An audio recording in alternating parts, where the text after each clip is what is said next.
No começo do século passado, quando a agricultura ainda não dependia de sacos coloridos nem de promessas industriais, um experimento silencioso começou a chamar atenção em fazendas da Europa. Não era máquina barulhenta, não era produto químico, não tinha cheiro forte nem manual complicado. Era simples demais para parecer sério. Ainda assim, os resultados eram tão fora do padrão que incomodaram gente grande. Um método capaz de fazer plantações crescerem mais rápido, mais altas e mais fortes, sem adubo, sem veneno e sem custos recorrentes. O detalhe curioso é que ele não foi proibido oficialmente, nem combatido em praça pública. Ele simplesmente desapareceu. Foi apagado dos livros, esquecido pelas universidades e tratado como se nunca tivesse existido. E isso levanta uma pergunta incômoda. Se não funcionava, por que deu tanto trabalho fazê-lo sumir? Registros da década de 1920 mostram agricultores comuns relatando colheitas muito acima da média, usando um princípio que hoje soa quase absurdo. Eles não estavam inventando nada novo. Apenas aprenderam a usar uma força que sempre esteve ali, passando por cima das nossas cabeças, invisível, constante e gratuita. Naquela época, alguns chamavam isso de eletricidade atmosférica. Outros preferiam termos mais poéticos, como energia do céu ou corrente viva do ar. O nome pouco importava. O que chamava atenção era o efeito no solo e nas plantas. Milhos ultrapassando 3 metros de altura, folhas mais largas, raízes mais profundas, frutas maiores e menos ataques de pragas. Tudo isso sem mudar a semente, sem alterar a irrigação, sem gastar mais dinheiro. O curioso é que esses relatos não vinham apenas de agricultores isolados. Fotografias da época mostram hortas que parecem irreais para os padrões modernos. Abóboras do tamanho de barris, couves quase da altura de uma pessoa adulta, campos inteiros com crescimento uniforme e vigoroso. O tipo de resultado que hoje exigiria toneladas de fertilizantes, defensivos e acompanhamento técnico constante. Naquele tempo, bastava um arranjo simples de metal corretamente posicionado no solo. Não era mágica. Era observação. Mas observação demais costuma incomodar. Em arquivos antigos, é possível encontrar menções a comissões agrícolas que acompanharam esses experimentos de perto. Grupos formados por engenheiros, agrônomos e representantes de ministérios que visitaram propriedades, coletaram dados, fotografaram resultados e escreveram relatórios detalhados. Alguns desses documentos ficaram classificados por anos. Outros nunca chegaram ao público. Não porque fossem perigosos, mas porque criavam um problema difícil de resolver. Se aquilo funcionava, colocava em xeque todo o modelo que começava a se consolidar, o da dependência permanente de insumos industriais. Na mesma época em que esses experimentos ganhavam espaço, a indústria química dava seus primeiros passos rumo ao domínio do campo. Fertilizantes sintéticos começaram a ser produzidos em escala inédita. A promessa era clara: produtividade garantida, controle total, previsibilidade.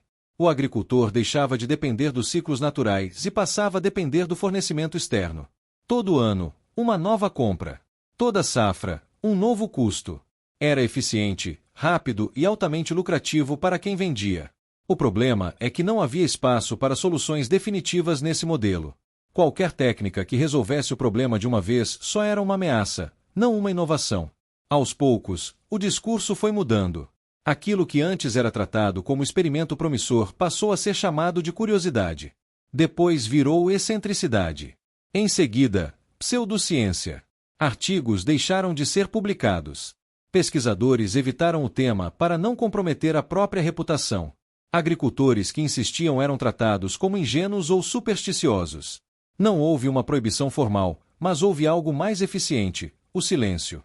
E o silêncio, quando bem aplicado, apaga até resultados reais. Décadas se passaram. A agricultura moderna cresceu, os rendimentos aumentaram, mas os custos também. O solo perdeu vida, a dependência de insumos se tornou regra e o agricultor passou a trabalhar cada vez mais para manter margens cada vez menores. Enquanto isso, aquele método antigo virou nota de rodapé, quando muito. Pouca gente lembrava. Menos ainda tinham coragem de testar. Até que, em tempos recentes, algo interessante aconteceu. Pesquisadores modernos, com equipamentos muito mais precisos, decidiram revisitar uma ideia antiga: a de que existe uma diferença natural de potencial elétrico entre o solo e a atmosfera.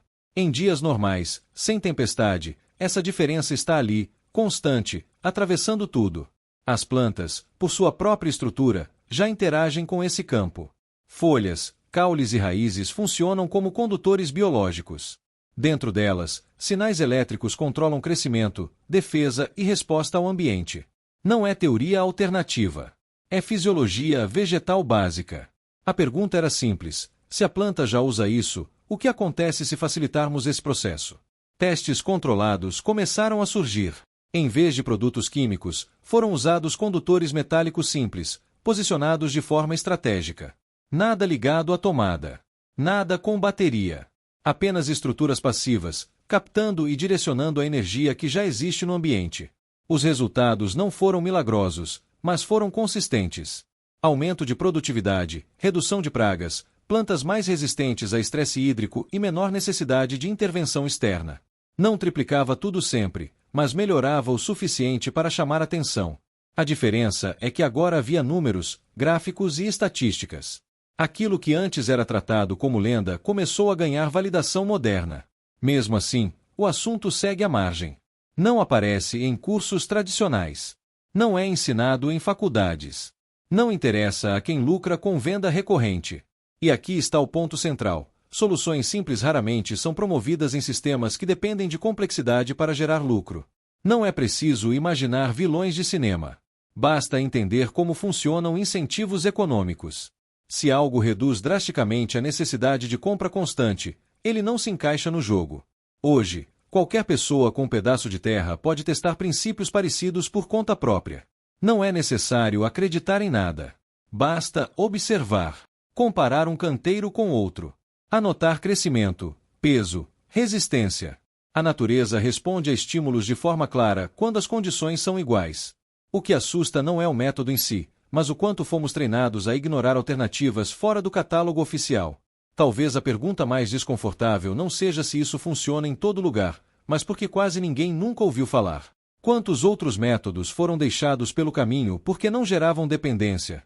Quantas soluções locais, baratas e definitivas foram trocadas por pacotes prontos, caros e temporários? A história da agricultura moderna é cheia de avanços reais, mas também de escolhas convenientes para poucos. Quando se entende isso, o vídeo deixa de ser apenas sobre plantas. Ele passa a ser sobre autonomia. Sobre recuperar a capacidade de testar, observar e decidir sem precisar de permissão. Não se trata de rejeitar tudo que é moderno, mas de questionar por que certas ideias nunca são apresentadas como opção. Conhecimento não precisa de segredo para funcionar, mas às vezes ele precisa ser resgatado. Se essa história te fez pensar, comenta aqui embaixo o que mais você acha que foi esquecido ao longo do tempo. Se inscreve no canal para continuar explorando esses cofres de conhecimento que quase ninguém abre. Deixa o like para que esse tipo de conteúdo continue circulando e chegando a quem precisa. Porque aquilo que foi apagado uma vez só continua esquecido se ninguém tiver coragem de olhar de novo.